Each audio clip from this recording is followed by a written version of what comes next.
Un aspecto menos conocido o menos estudiado del RAICare, que también queremos tratar, es el aspecto de la seguridad del paciente.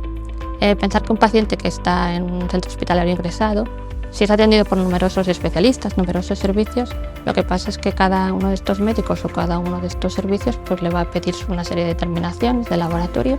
y si no hay una coordinación entre estos servicios, ocurre que pues, al paciente igual se le está pichando cada día o en un mismo día incluso se le está haciendo varias extracciones, a una pues, dirigidas a servicios de donde lo demanda. Nosotros ahora lo que queremos hacer, y con los sistemas de información que tenemos disponibles y que estamos ya empezando a utilizar, nos van a permitir dar datos sobre incluso pues, qué número de peticiones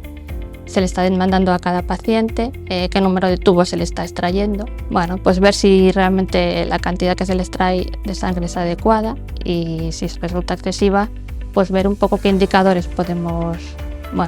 utilizar pues para intentar ajustar la cantidad de extracciones a las realmente necesarias.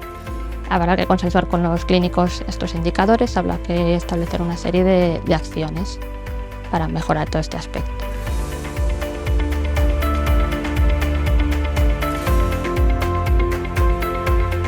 En nuestro centro hemos implementado una estrategia de gestión de la demanda que no se trata solo de recortar pruebas, sino también de añadirlas en aquellos pacientes en los que los necesitan. Nosotros hemos tratado de detectar todos aquellos pacientes que tienen déficit de calcio o de potasio y les añadimos el parámetro magnesio, porque está demostrado que sin corregir el magnesio es mucho más difícil corregir los otros déficits. Con lo cual, este año hemos sido capaces de, añadiendo únicamente 50 determinaciones de magnesio, detectar 6 hipomagnesemias graves con los beneficios que tiene esto para los pacientes.